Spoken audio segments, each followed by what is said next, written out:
लेकिन फिर भी भगवान ने यही आदेश दिया, जा नारद जो तेरे को ब्रह्म मुहूर्त में जो मिल जावे उसी को तू गुरु शरण में चल जा, तेरे यानी ये नैया पार है। तो नारद गया तो देखो सजनों जाते हुए को कालू कीर मिल गया। नारद एक दिन का रास्ता को छोड़ा, दूसरा रास्ता पकड़ लिया, फिर दूसरे दिन छोड़ा, तीसरा पकड़ा, चौथा पकड़ा, फिर आखिर के दिन तो गुरु उनको बनाना ही पड़ा। और डेली कार्य लगती थी, लेकिन जिस दिन गुरु की शरण में जाने के लिए तैयार हुआ उसी दिन से कार्य बन गया और गुरु की शरण में चल गया तो कार्य लगना बंद हो गई और आराम से संग सुन रहा था। लेकिन भगवान एक दिन उनको कुछ पूछ लिया, नारद बोल बेटा तू गुरु की शरण में चल तो गया ना, तो वो इतनी बात गई कि गया पर मैं जब मामला पढ़ लगाते हैं तो सजनों पेड़ तो कार्य लग रही थी जाजम पर, अब तो 84 को पट्टो बन रहे जान को फोटो चपकावा ना, जान लगा दी वो पेपर लगा तो नारद देख ली भगवान ने पूछे प्रभु पहले तो कार्य लगती थी पर अब ऐसा कौन सा पापी आने लगे जिसके लिए 84 तैयारी हो रही है। का नारद तेरे लिए है, क्यों कि तू गुरु का पढ़ा लगाया था। तो सजनों इसलिए संत महापुरुष कहते हैं गुरु ईश्वर एक समझ के चरण में चित्त लगाना। गुरु जी ने आपा आज ईश्वर समान मान लेवा तो सजनों आपा आज 90% भी शरण में किया जाए अपने शरणागत सही है। महापुरुषों लिखा गुरु को मात्र जानता वो नर है अंध और महात्मा की संसार में आगे ये मकान अंध है। तो सजनों इसलिए कहते गुरु ईश्वर एक समझ के चरणों में चित्त लगाना है और विधि विधान प्रणाम करके इस गुरु भक्ति को आगे बढ़ाना है। तो सजनों जड़ा तक अपने विधि विधान याद नहीं है तो आप गुरु की शरण में जाकर भी लाभ नहीं ले सकते। हमारे भगवान शिव लगते शिव गीता के अंदर है गुरु का दाहिना चरण में लोसव तीर्थ मान और मुखार बंद में वेद है गुरु गीता करे। तो सजनों अपना गुरुदेव की पूजा भी करनी है तो वही दया पर होना चाहिए। जब भगवान शिव जी तब नारद आकर द्रौपदी को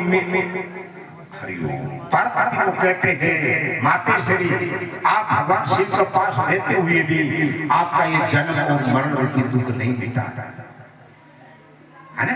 तो पार्वती की ना व्रत 3.5 करोड़ है ना। अरे शेष पाठ पढ़ करके पुलिस जी के जोड़ यानी 3.5 करोड़ 3 करोड़ व्रत कर भी फिर भी ना 108 बार मृत्यु काल में पहुंचना पड़ा। तो वो भय भी भारी हो गया तो भगवान से जाकर तुम याचना करो इसी के पास में कुछ है कि तुम्हारा ये जन्म मरण दोनों मिट जाएगा। तो पार्वती जाकर भगवान को कहते हे प्रभु अब मैं आपकी अर्दनी हूँ लेकिन अब मेरी मांग को आप पूरी करो। तो भगवान कहते कि बोलो क्या चाहते हो तुम।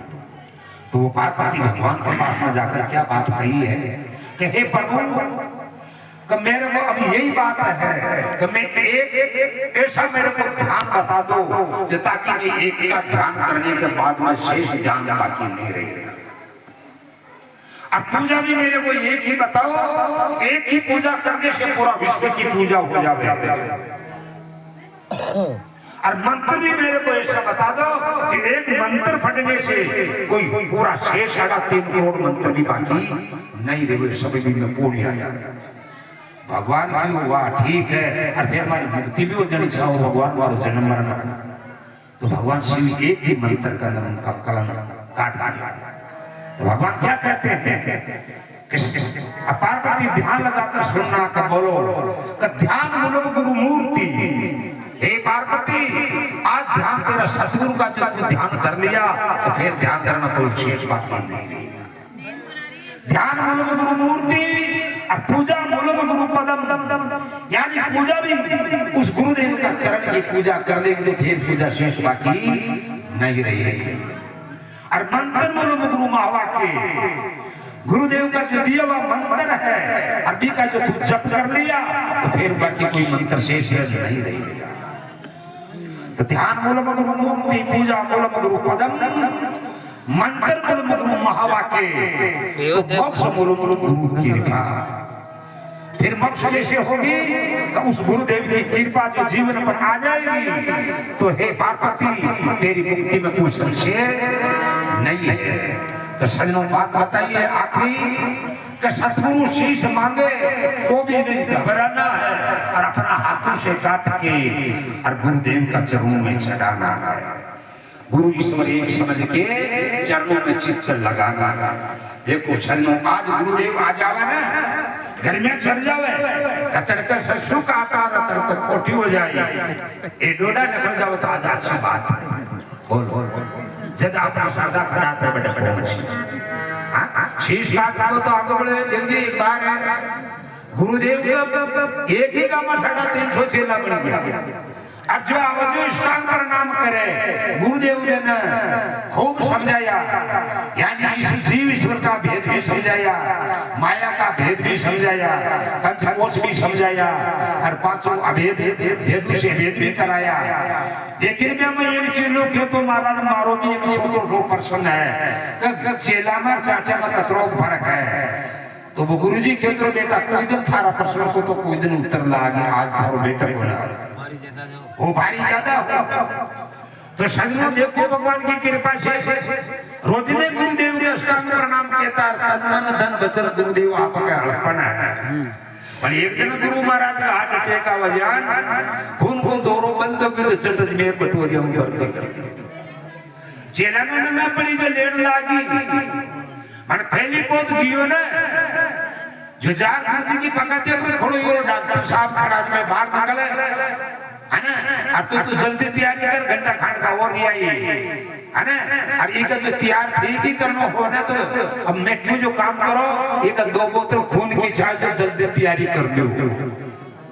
अडिना डॉक्टर साहब तो भी को पलंग पर बिस्तरा परछाई दिया है और वो भाई बाहर निकले जिसे पकुचा तो जारी हो दशमी साहब आ जाए कहिया गुरुजी क्या ने का पाचा का बात का भारी बीमारी होगी का फिर का 2 बोतल खून की सारे तो हुन बाला कह रहा मार दाल निकलो फट के निकली है भैया है ना कोई कह रहा मारे टीबी को बीमारी है अन हाकड़ा ये के न जो सब पाचा आ गया अन वो ठट होना गुरुजी चेला चाटे खाने खेवे बोजार माया गेट पर बन्ने 5000 खड़ो यो जो देखे भाई कौन तार पास में पास आज कोना मां गुरुजी बीमार बन जाओ पड़े कांदा नहीं जानते तो उनको खून की जरूरत है मैं आयो ई वास्ते मेरे को जाना है।